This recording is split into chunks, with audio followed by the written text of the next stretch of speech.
Hello students, state of matter chapter में हम लोगों ने चार्ल्स लॉ तक कर लिया था।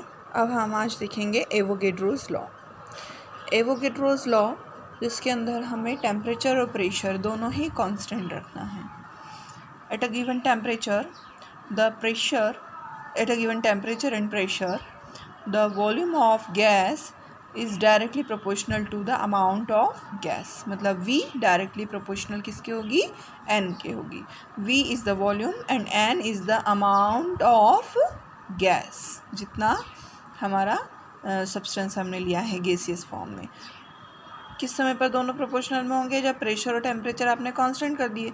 मतलब ना आप ऊपर से ऐसे प्रेशर बढ़ा रहे हैं और ना ही आपने टेम्परेचर राइज़ किया है। जब हम दोनों ही कांस्टेंट रखते हैं तो जितना भी वॉल्यूम है गैस का वो किसके प्रोपोर्शनल होगा? उसके अमाउंट ऑफ सब्सटेंस के होगा। मतलब कि कोई सी भी गैस हो उसका जितना वॉल्यूम है वो उसके नंबर ऑफ पार्टिकल के बराबर होगा, अमाउंट ऑफ गैस के बराबर होगा। तो इस तरीके से ये हमें नेक्स्ट लॉ करना है, Avogadro's law. V direct proportional to N, और क्योंकि प्रोपोर्शनलिटी का साइन हटाया तो K4 इसमें हमारा कांस्टेंट लगेगा, जिसको हम V is equal to K4N बोल रहे हैं। N is the substance, sorry, K4 is the constant and N is the amount of substance। इस तरीके से ये हमारा लॉ है। इस लॉ में एवोगेड्रो नंबर, अब ये भी चीज़ आपको पता है कि एवोगेड्रो नंबर कितना होता है? 6.022 इंटू 10⁻23। इसका मतलब ये हुआ कि यदि हमने 1 वॉल्यूम का रखा हुआ है अमाउंट ऑफ सब्सटेंस, मतलब गैस हमने 1 वॉल्यूम रखी है, तो उसका वॉल्यूम कितना होगा? मोलर वॉल्यूम कितना होगा? 22.7 लीटर। 22.7 लीटर ये हमारा वॉल्यूम होगा। और इसमें हमें जो पार्टिकल्स मिलना है वो 1 मोलर वॉल्यूम में कितने मिलेंगे? 6.022 इंटू 10⁻23 मिलेंगे। इट मीन्स कि यदि हमने 1 वॉल्यूम की गैस ली है, वॉल्यूम कितना होगा? 1 वॉल्यूम मतलब मोलर वॉल्यूम। मोलर वॉल्यूम कितना होता है? 22.7 मिलीलीटर होता है। तो इस तरीके से हम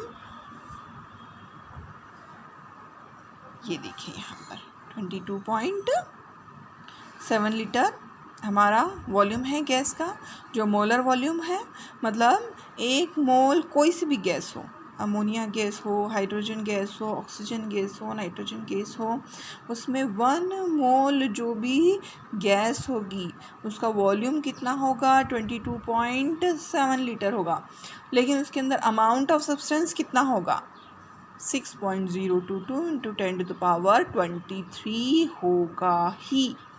इस तरीके से ये लॉ हमें यहाँ पर प्रिपेयर करना है। आपको इसमें सिर्फ ये लॉ की लाइन याद करना है, स्टेटमेंट से याद करना है, और ये इसके 2 मैथमेटिकल एक्सप्रेशन याद करना है। इस तरीके से ये आपका ये एक लॉ ख़त्म हुआ है।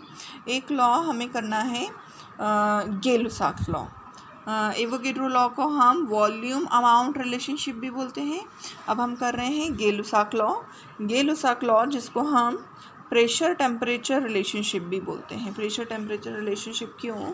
क्योंकि इसमें हमने प्रेशर और टेम्परेचर का रिलेशन बताया। हम ये चीज़ बोलते हैं इसके अंदर, at constant volume pressure of a fixed amount of gas varies directly with the temperature. मतलब कि कोई भी गैस है उसका यदि हमने वॉल्यूम फिक्स कर दिया है तो अब उसका प्रेशर आप जैसे जैसे बढ़ाओगे उस गैस का टेम्परेचर भी बढ़ेगा। अब आप देखिए, यदि गैस दूर दूर हैं पार्टिकल्स उसके, तो उनकी इंटरनल एनर्जी कैसी होगी? उसकी मतलब इंटरनल एनर्जी कैसी होगी? फैली हुई होगी। और जैसे जैसे पार्टिकल को यदि आपने प्रेशर बढ़ाया तो पार्टिकल कैसे होंगे? पास पास में आएंगे। पास पास में आएंगे तो क्या होगा? जो उनके अंदर की इंटरनल एनर्जी है वो एक दूसरे में पास ऑन होगी, तो उस वजह से टेम्परेचर भी बढ़ेगा। या हम ये बोलें कि जैसे जैसे हम टेम्परेचर बढ़ाएंगे गैस का प्रेशर क्या होगा? इंक्रीज़ होता चला जाएगा। जैसे हम देखते हैं कि कुकर में यदि हमने पानी रखा है और उसके अंदर आलू रख दिए हमने बफने के लिए, उबालने के लिए, उसको स्टीम के, पर। तो क्या होगा कि जैसे जैसे आप उसका टेम्परेचर बढ़ाते जा रहे हो तो क्या हो रहा है, अंदर से पानी किस में कन्वर्ट होता जा रहा है, वेपर में कन्वर्ट होता जा रहा है। और वो क्या करता जा रहा है, प्रेशर बढ़ाते जा रहा है। और जब प्रेशर बढ़ता है अंदर तो क्या होता है, उस स्टीम में जो भी सब्सटेंस है वहाँ पर, फूड है, वो वहाँ पर पक जाता है। और जब एक्स्ट्रा अमाउंट में वहाँ पर प्रेशर हो जाता है तो क्या होता है, प्रेशर रिलीज़ कहाँ से होता है, सीटी के फॉर्म में। सीटी बचती है तो क्या होती है, जो भी एक्स्ट्रा गैस है वहाँ पर वो निकल जाती है।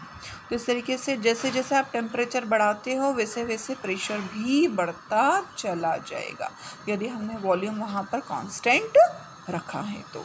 इस तरीके से ये गेलुसाक लॉ है, P directly proportional to T या P इक्वल टू K3T, ऐसे भी हम उसको बोल सकते हो। जब T को इधर ले लिया तो P/T is equal to constant K3। तो इस तरीके से ये हमारा गेलुसाक लॉ था।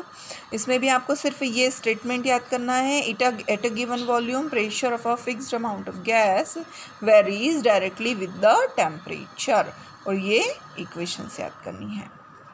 इसके बाद में इसका ग्राफिकल रिप्रेजेंटेशन भी है। इसमें हमें स्ट्रेट लाइन डेफिनेटली मिलेगी, क्योंकि जैसे जैसे प्रेशर बढ़ा रहे हो वैसे वैसे क्या होगा, वहाँ पर टेम्परेचर उसका बढ़ता चला जाएगा। ये हमारा एक हो गया। एक हमने अभी एवोगेड्रो लॉ किया है। अब हम यहाँ पर अब करेंगे आइडियल गैस इक्वेशन। ये बहुत इंपॉर्टेंट है। आइडियल गैस इक्वेशन कुछ नहीं है, आइडियल गैस इक्वेशन में हमने सारे लॉज को कंपाइल कर दिया है। सारे लॉज कौन से, सबसे पहले तो हमने V inversely proportional to P, ये वाला लॉ करा था। ये कौन सा लॉ था, बायल्स लॉ। तो V inversely proportional to P होता है, V directly proportional to T होता है। ये किसने बताया हमें, चार्ल्स लॉ ने बताया था।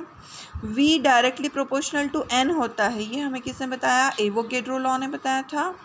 इस तरीके से यदि हम इसको कंपाइल कर दें तो V directly proportional to N and T inversely proportional to P। इसका मतलब V proportional N/T upon P। और जब प्रोपोर्शनलिटी का साइन हटाएंगे तो हम वहाँ पर क्या कर देते हैं, एक कांस्टेंट रख देते हैं। तो इस तरीके से P को हमने इधर लिया तो PV directly proportional to NT हुआ, और जब हमने प्रोपोर्शनलिटी का साइन हटाया तो R गैस कांस्टेंट लिया तो PV is equal to NRT। इस तरीके से यहाँ पर यूनिवर्सल गैस इक्वेशन हमें मिली है, PV is equal to NRT। R is called proportionality constant या गैस कांस्टेंट भी बोलते हैं हम इसको। तो इस तरीके से ये आपका आइडियल गैस इक्वेशन हुआ। ये आपको प्रिपेयर करना ज़रूरी है, इम्पॉर्टेंट है, एग्ज़ाम में आती है। ये इतनी सी ही स्टेप्स हैं इसकी, ये आप इसको प्रिपेयर करेंगे। PV is equal to NRT। इस तरीके से आपका यहाँ पर टॉपिक ख़त्म हुआ है। सारे लॉज हमने कर लिए हैं। इसमें कौन कौन से लॉज हो गए हैं हमारे, बायल्स लॉ हो गया है, चार्ल्स लॉ हो गया है, हमने गेलुसाक लॉ किया, हमने एवोगेड्रोज लॉ किया है, और हमने यहाँ पर अभी आइडियल गैस इक्वेशन भी देख ली है। तो इस तरीके से ये आपका यहाँ पर सारे लॉज वाला टॉपिक ख़त्म हुआ है।